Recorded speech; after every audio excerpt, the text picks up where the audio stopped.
first of all, just what is it like to get in here, be part of this super card, and also be there at Fight Island? This is the first big event ever at Fight Island. I love popping cherries, so it's pretty cool in that sense, you know. Be the first to headline here in Abu Dhabi and stuff. But much like I said, leading up to my last fight, I try not to get too involved in the moment because I might get overwhelmed in the moment. So I just keep reminding myself, no matter how cool this is and how many cool things I'll do along the journey, it's just a fight. And I got to keep reminding myself it's just a fight. So right now, my emotions are, I don't let myself get overwhelmed by everything cool that's happening and stuff. I'm just here to fight. You know, if it was here in England, Mars, Saturn, I'm just here for a fight. And Gamebred, what is it like with the time differential that'll be in place for this fight? Does that even weigh a part in your mind, or that doesn't even matter what time the fight is? It matters because not only did I have to get adjusted rather quick to the time here, but I have to get adjusted to fighting at 8 in the morning. Go figure. Besides a little bit of weight that I got to cut, you know, so it makes the journey a little bit more memorable. How has the training been? Did you do anything even to like help Dustin get ready for his fight or anything like that to just stay in shape, even though not knowing this fight was going to be here? Well, I definitely gave Dustin and a couple other friends of mine a couple rounds in sparring and wrestling, whatever they needed. I just wasn't trying to get burnt out, so I wasn't in the gym every day. I was doing other things like running beach or swimming, playing spike ball, different things to just keep my body active, lifting weights, doing circuits. As if I'm at the gym all day long on the mats, I feel like I would have got burnt out with no opponent, no nothing. And when I would have had a fight, you know, I could have got a little burnt out. So I decided just not to be in the gym full time all the time, but I'm in relatively pretty damn good shape. And then lastly, for me, we've got the South Florida connection here in this fight, in this big main event and all. How do you feel about, you know, him being training in South Florida with Sanford, you're training with American Top Team, you're a Miami guy, and just representing South Florida and just a little pride factor too, coming out on top representing South Florida like you have been? Yeah, ain't no connection whatsoever in any way, shape, or form. The only connection is my knee to his jawbone. There's nothing, that guy's not from Florida. He doesn't even train there right now currently, so he's nothing to do with Florida. He was just another tourist passing by. All the best, man. Go get him. Thank you, my brother. Thank you, Jim. Next, we have Nesta McGregor from BBC. From the UK. This fight is a bit of a gift. You wasn't expecting it. Are you as prepared as you'd like to be, or would you have preferred this fight to be in a month or two? You gotta ask better questions. At 6-day notice, how prepared could I be, you know? I'm as prepared as I need to be for Usman, but obviously it's not like a full training camp. It's not like I had 6 weeks to prepare. That'd be different. My weight wouldn't have been as high. So I'm not gonna say my weight-wise I'm 100%. You know, but everything else, my mind is ready, my heart is ready, my skill set is better than him on any day of the week. So I just get to go out and prove it on this Saturday. Okay, you just spoken about with the previous journalist about your Miami connection. We all know your story, you know, from fighting in squalid gyms to this. If there's a movie about your life, who plays you and how does it end? Do you have the championship on Saturday? I have the championship and a lot more on Saturday. And who plays me, I don't know. A lot of these Hollywood actors are a little wishy-washy, and I wouldn't want these guys betraying me in any way, sense, or form, a lot of them. So it'd be tough to find the right one. No worries. It sounds like you'll play yourself. Thank you very much and good luck. Thank you, my brother. Have a great day. Thank you. Next, we have Jeff Wagenheim from ESPN. Hey, Jorge. I apologize if someone asked this because I had to jump on the call a little bit after it started. But with Mike not able to be in the corner, have you settled on all who will be in the corner? Will you have one fewer person, or have you enlisted somebody else to be there with you? Yeah, we'll have an extra person. Secret weapon of mine will be there. We're ready to go, man. It obviously sucks. I really wanted Mike Brown to be right there in the corner because he's put in so much mat time, phone time, tape time, running alongside me, cutting weight alongside me. We were friends and sparring partners and training partners long before he became my coach. So when he took on the role as one of my head coaches, has brought me this far. It's just devastating news when I found out that Mike Brown was not going to be in my corner. But the fight, the show must carry on, and Mike will be there in spirit. And I got to do this for my boy, man, Mike Brown. So, secret weapon. We're not going to say who the secret weapon is. We want to keep the suspense going until Saturday.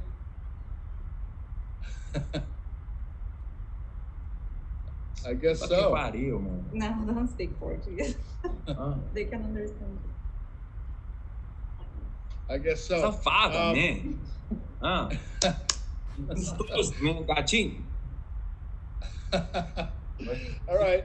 Well, was it? I mean, obviously, Mike is an important guy to be around you, as you just said. Then, when he tested positive, did you were you concerned about yourself being able to? Obviously, you passed tests, so it looks like we're all set. But did you have some concern right away? Like, man, we've been training together. He didn't look like he was sick, and all of a sudden, I've been training with this guy. Am I gonna get bounced from this fight as well? Well, we would need a lot longer than this interview for me to break down what's going on with this coronavirus, what my opinions are, and from asymptomatic people, and whether this thing was made in the laboratory or not. So we're not going to even get into that. But I know God's got my back, and I knew I wasn't going to be sick.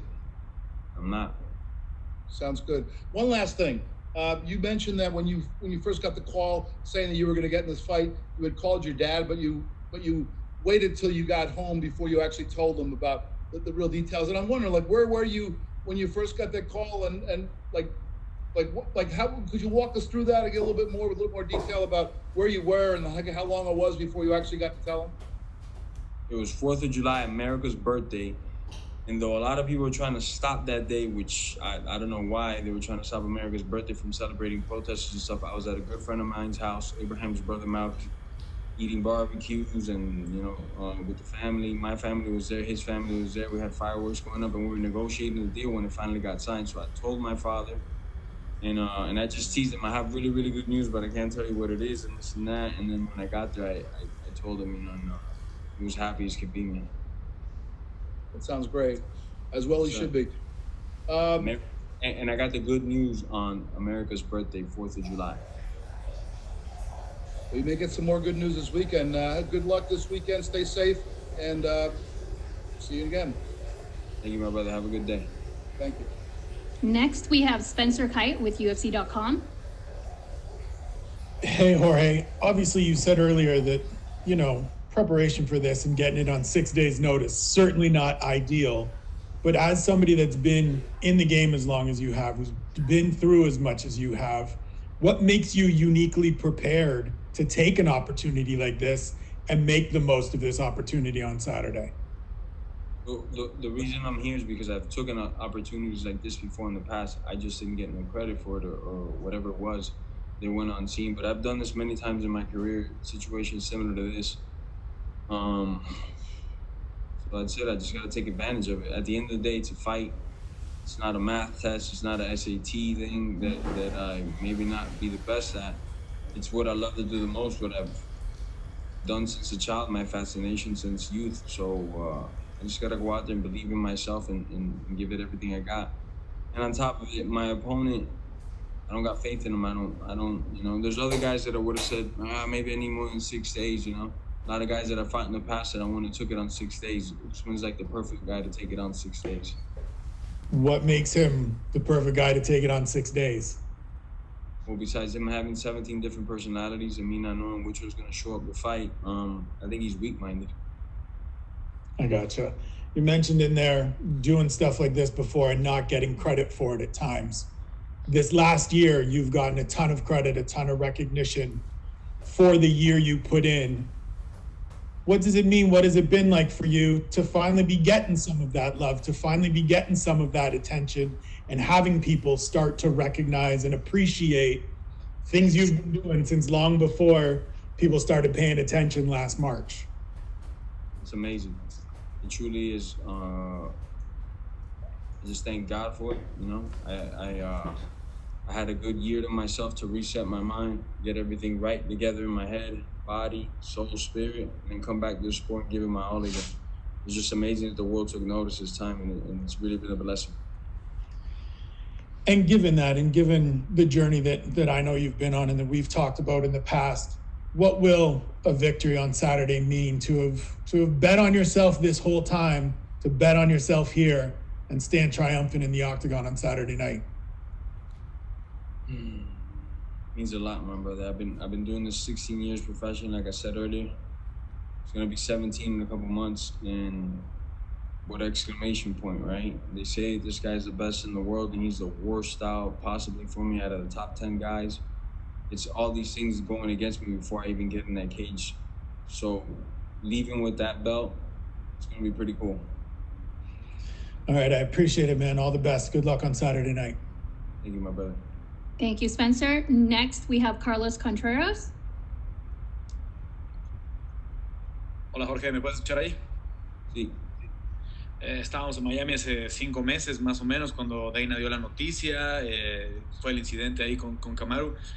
¿Sientes que fue destino que de todas formas pasara lo que pasara, esta pelea iba a suceder en Fight Week con todo lo que se dio en los meses de negociación, todo? Garantizado. Yo creo que fue de más allá de Dios Todopoderoso. Dios no le gusta cuando la gente se mete conmigo. Y el UFC me estaba tratando de meter el pie, regalando el puesto mío a otra persona que lo iba a aceptar por mucho menos dinero de lo que debe esa misma persona coger. So, Dios no le gustó eso para nada y sucedió lo que sucedió y aquí estoy, listo para el combate. ¿En algún momento salió de tu cabeza Usman o como dice Dustin, seguiste trabajando y pensando en que podía darse esta pelea con las condiciones que tú querías? Nunca salió de mi cabeza, pero no estaba en mi cabeza. Si pasaba, pasaba. Si no, yo sabía que en el futuro algo iba a pasar. Pero como te dije antes, Dios no le gusta que la gente se meta conmigo. Aquí estoy. ¿Cómo has sentido la respuesta de la gente? Porque obviamente Gilbert ascendió muy rápido, pero hoy parece que este evento lo quiere ver más gente. Parece ser que es un evento que va a vender más pay-per-views. Mucho más gente lo quiere ver. Desde que yo he entrado, las preventas han subido por el techo, la cobertura de la pelea ha subido el triple. Son números nomás, no estoy hablando opiniones. Es garantizado que yo he traído un público completamente diferente, una energía completamente diferente de más de que esas dos personas tenían combinadas. Se ha hablado mucho de este dato de las casi 50 peleas para llegar a la pelea del título para ti. ¿Representa algo el cinturón? Porque sé que siempre has hablado de que a ti hoy te interesa más el dinero, hoy la pelea del dinero es la del cinturón, obviamente, pero que a ti te interesa más hacer algo por tu familia, ¿no? Sé que tener a tu papá contigo en Estados Unidos ha cambiado mucho tu forma de ver las cosas. ¿Representa algo a ti ese número? Primero, y luego segundo, creo que hay mucha gente que se quiere olvidar que ya peleaste por el título en Strikeforce. Sí.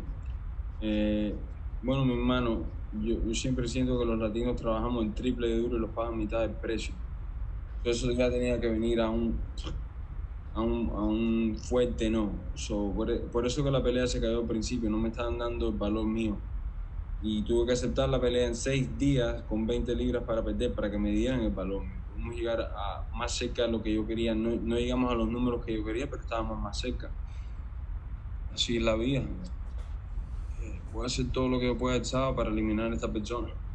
Bueno, ya que mencionaste las 20 libras, mucha gente se pregunta, ¿te comiste toda la pizza o era nada más para la foto? No, era nomás para la foto, nomás. Le di una mordida. Tenía 7, 8 personas conmigo en el avión, hay que darles de comer a estos caballos. Paramos el avión, tenía que probar la pizza cuando en Roma, ¿no? La probé, les di una mordida y ya. Y finalmente, Jorge, obviamente tienes a todo el público latino de tu lado por tu herencia cubana, por tu herencia peruana y ahora también muchos mexicanos que te siguen por la conexión latina nada más y por el tema del mezcal. Mi señor, recuerdo mezcal, no se olviden. Yo creo que muchos latinos se ponen detrás de mí porque soy un guerrero nomás, porque no me doy por vencido y tengo el espíritu de latino que todos los latinos pueden ver, sur, centro y el Caribe. Pueden ver que tengo el mismo espíritu que ellos, que no me doy por vencido, que tengo valores y principios, me gusta trabajar duro y no voy a tomar que nadie me diga no, dejar que ninguno de estos demonios ni diablos me aguante abajo. Yo voy a hacer lo que siempre he sido, representar por mi público latino. Muchas gracias, Jorge. Gracias, man. And next we have Damon Martin from MMA Fighting.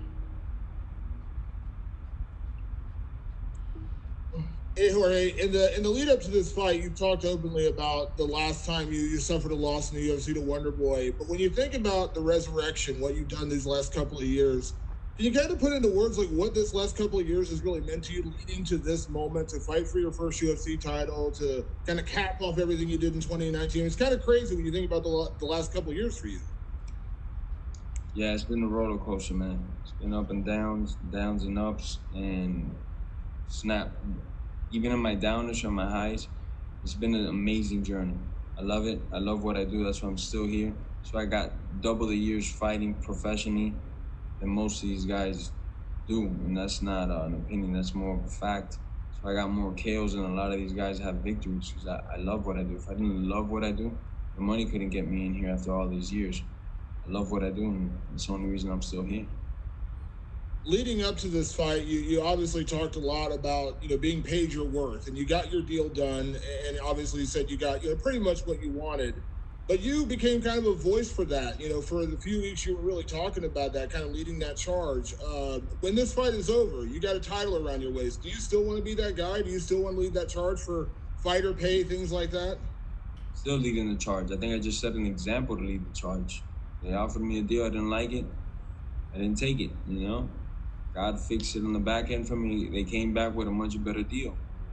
So I'm here. If not, believe me, this is not nowhere near the same deal where they offered me before. If not, I wouldn't be here. I'm leading that campaign, and whether I have the belt or not, which I am gonna have the belt, but if I wasn't competing for the belt, I'd still be campaigning for a belt around my waist. I'm still gonna be campaigning.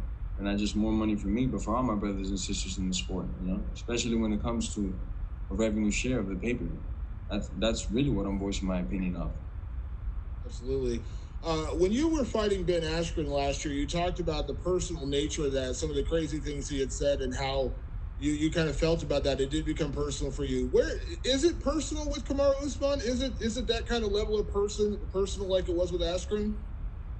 Like I said in the Askren fight before and after, it's never personal. It's always bitten, and it's just people that I probably didn't get along too well with, But Usman, for a fact, has crossed lines, and no other competitor that I've fought have talked about. He's talked about things he's gonna do to my butthole, which I don't understand why he's talking about my butthole. He's talking about my ethnicity, whether I'm this or that. He's telling people that I'm saying I'm God. You can't find the video or a Twitter thing or nothing ever saying that I said I'm God. So this guy's just doing a lot of things that are going to cause him to get hurt in a very violent way. And if the referee trips on the way to stopping me and I get to get a couple extra punches, I wouldn't mind. The super necessary punches is what you're saying? They're going to be a little bit more than the super necessary punches.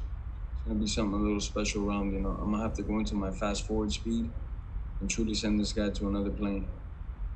And my last question, a lot of people talk about Darren Till, they talk about Ben Askren, they talk about Nate Diaz, all tremendous wins, but you fought so many guys throughout your career, Eve Edwards early in your career, Joe Lozon early in your career. I mean, you fought so many guys. Where does Usman rank in terms of like the toughness of opponent? Would you put him in that same level as some of those other guys, or do you not think he is actually as good as advertised? Nowhere near as good as advertised. And that's why I'm here. I'm going to prove it. I think he's mentally weak.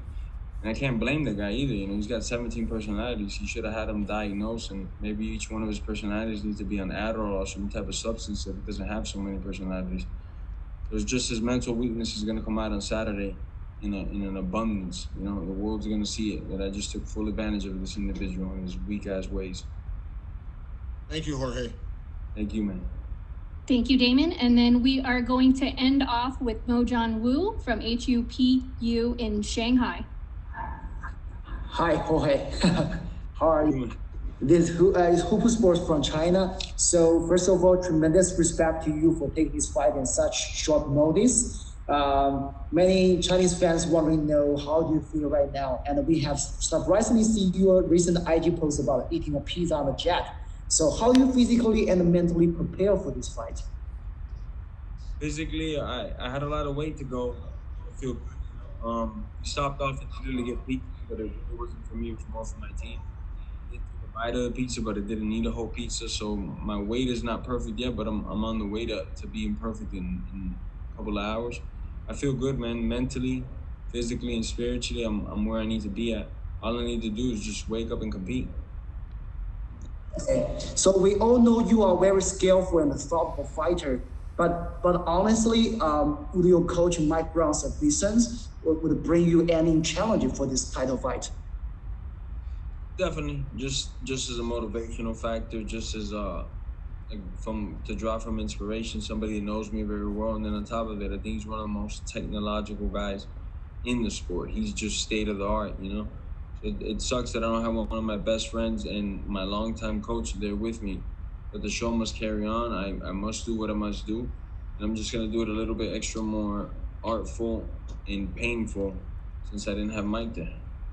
Yeah, thank you. My last question is, many Chinese fans know you from three things. The first is 3 fights, and second thing is 3 pieces, 1 soda, and last thing is the craziest 5-second knockout. So your image in the mind is always related to brutality and masculinity. So how do you really look like in the real life when you are not fighting? Well, I'm not punching people in the face that are not fighters in real life. You know, it's not like I'm some animal. It's just attacking people. My if you don't disrespect me, I won't disrespect you type of person. And I got a lot of love for every individual, every human being. I think God created us all, so that's why I call everybody my brothers and sisters, you know. So for the most part, I get along with most people. It's just in my sport, there's a lot of idiots, man, as you can tell. And there's only one way to deal with these idiots and these animals, and that's... Hey, good luck on Saturday. Thank you. Thank you. Thanks, Jorge. Good luck this weekend.